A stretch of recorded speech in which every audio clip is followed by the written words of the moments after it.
Welcome to the deep dive. Today we're going to Nepal. We're going to look at brain drain. Yeah, brain drain is a really interesting topic, and it impacts countries all over the world. Exactly. We'll be looking at a Nepali podcast called Bichaar Dhaara. Which means flow of thoughts. Okay, cool. Yeah.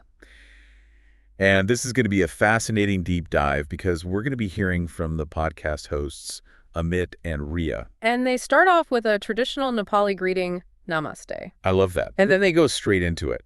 They present a really stark reality. Yeah, they talk about how Nepal is seeing so many people leave, so many young people are leaving. Over 2.5 million Nepalese have gone abroad in the last 5 years. It's a lot of people. It is. And over 500,000 just last year in 2022 to 2023. And it's not just like low-wage labor migration either. It's highly skilled people too. Right. They share a statistic about students going abroad for higher education, over 82,000 just last year. And that's just the students. So our deep dive today is centered around the question, why is this happening? And what can be done about it? Yeah, that's the big question. Okay, so Amit and Ria in the podcast, they sort of categorize the people that are leaving into three main groups. So first, you have students who are looking for a better education. That makes sense? Then skilled professionals looking for better opportunities. And then lastly, there are those who are really just searching for any work they can find. Right. It's a pattern we see in a lot of developing countries. Right. But the podcast does a nice job of highlighting some of the nuances of what's happening in Nepal. Like what kind of nuances? Well, they have a really interesting example from the medical field. They talk about how over 50% of Nepalese medical students who have earned their MBBS degree, which is the equivalent of an MD in the U.S. Oh, wow. They end up going abroad to further their careers. So more than half of the doctors are leaving. After they get their degree. Yeah. Think about the impact that has on Nepal's healthcare system. It's huge. Yeah, it's a huge loss. And it's not just doctors either. Oh, really? They talk about how a lot of highly skilled professionals, like IT engineers, Yeah. they're attracted to these booming tech sectors in countries like the U.S., Canada, Australia. Yeah, that makes a lot of sense. Okay, so let's try to unpack the reasons behind all of this. Why are so many talented people choosing to leave Nepal? I mean, it's a country with such rich history, such rich culture. Right. Well, the podcast explores this question in depth, and they offer some insights into each migrant group's motivations. Okay. So for students, it often comes down to the lack of quality education within Nepal. Right. They feel like they need to go abroad to gain those skills and knowledge. To be competitive. Exactly, to be competitive on a global level. What about for the skilled professionals? It's a bit more multi-layered for them. Okay. Amit and Ria talk about limited job opportunities, salaries that are just much lower than global standards, Makes sense. and a desire for career advancement that feels stifled within Nepal's system. So they just feel stuck. Right. And there's also this yearning for a more stable life. Yeah. You know, a life free from the political and economic uncertainties Yeah. that developing nations can often face. It's a lot of different factors. Yeah. But I think the underlying theme is a sense that opportunity recognition rewards. Yeah. They're just more available elsewhere. So it seems like these highly qualified Nepalese, they feel like their talents and their education are just better used and appreciated outside of their home country. Yeah, that seems to be the recurring theme. What are the consequences of all this, though? Right. Is it just people leaving? Or is there more to it? Right. Well, Amit and Ria don't shy away from discussing the potential consequences. They outlined three major areas of concern. Okay. A shortage of skilled manpower, over-reliance on remittances, Okay. and a breakdown of social and cultural structures. So let's start with the shortage of skilled manpower.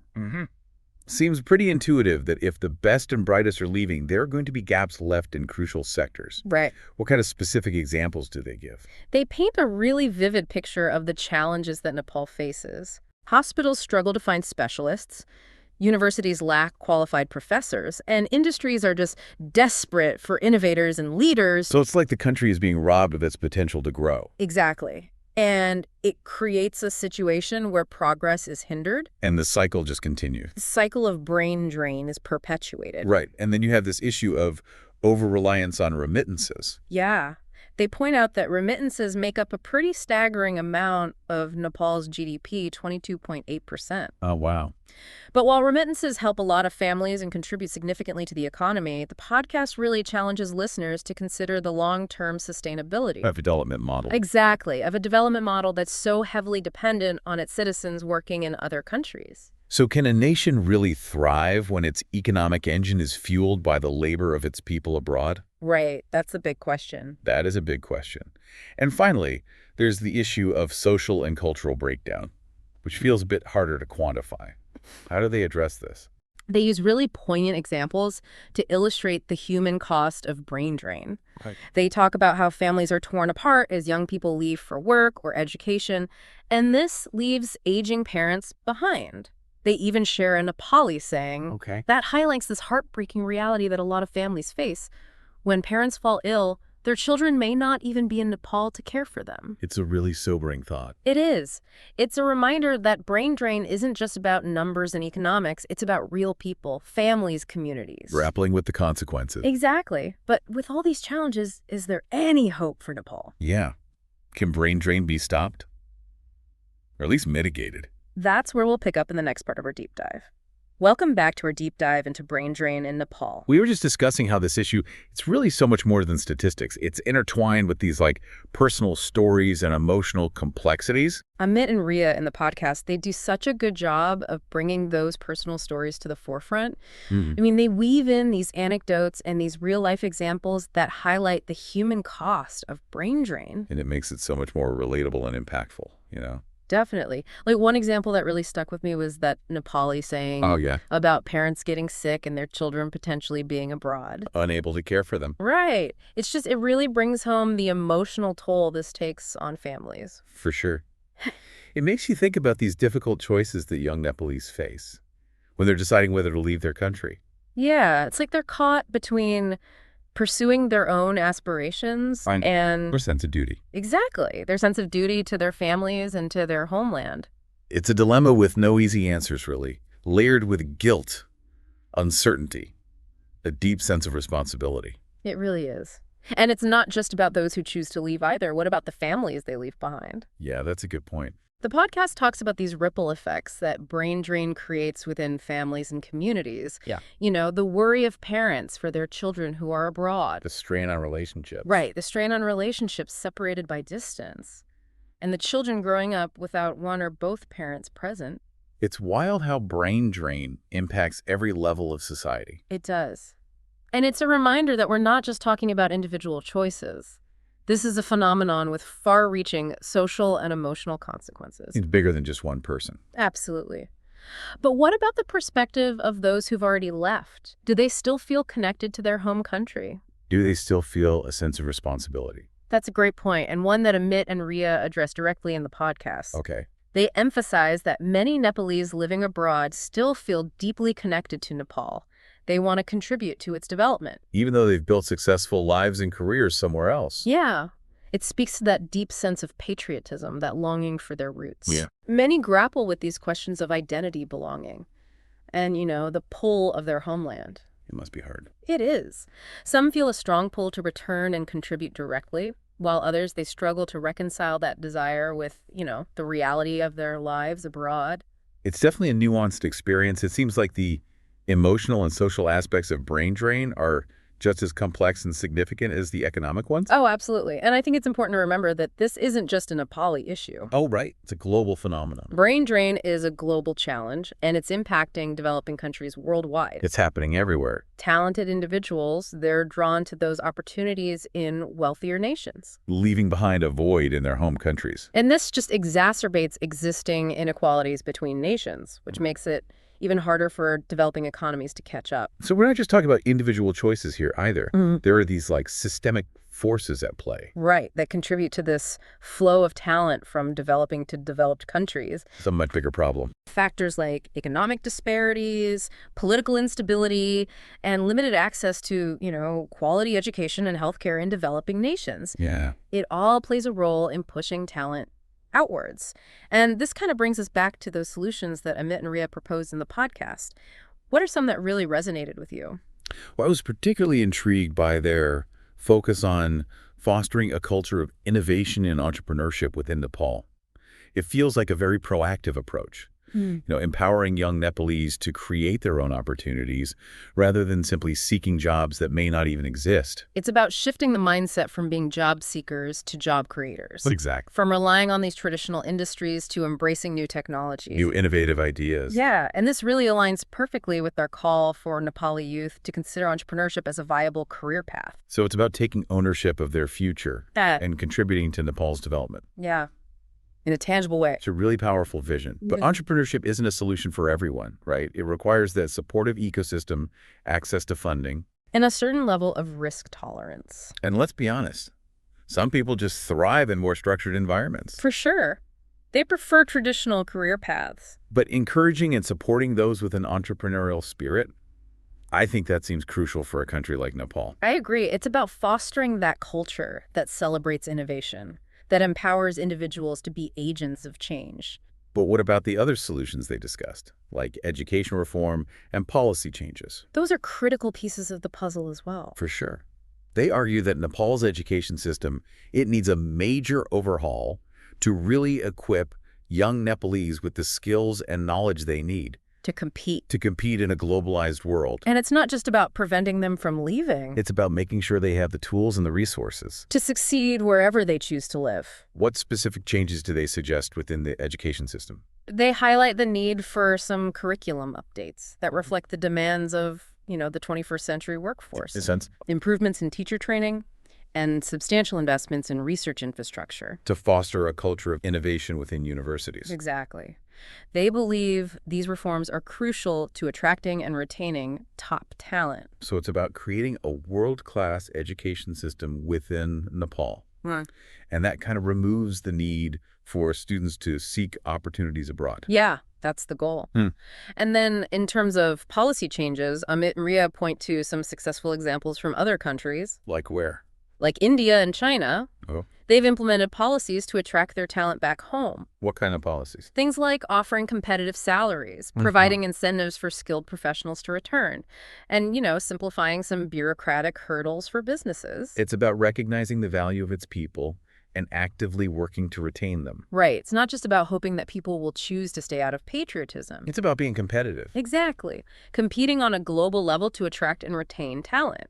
And they also emphasize the need to streamline the process for Nepalese living abroad to contribute remotely. So they can share their expertise and experience. Right.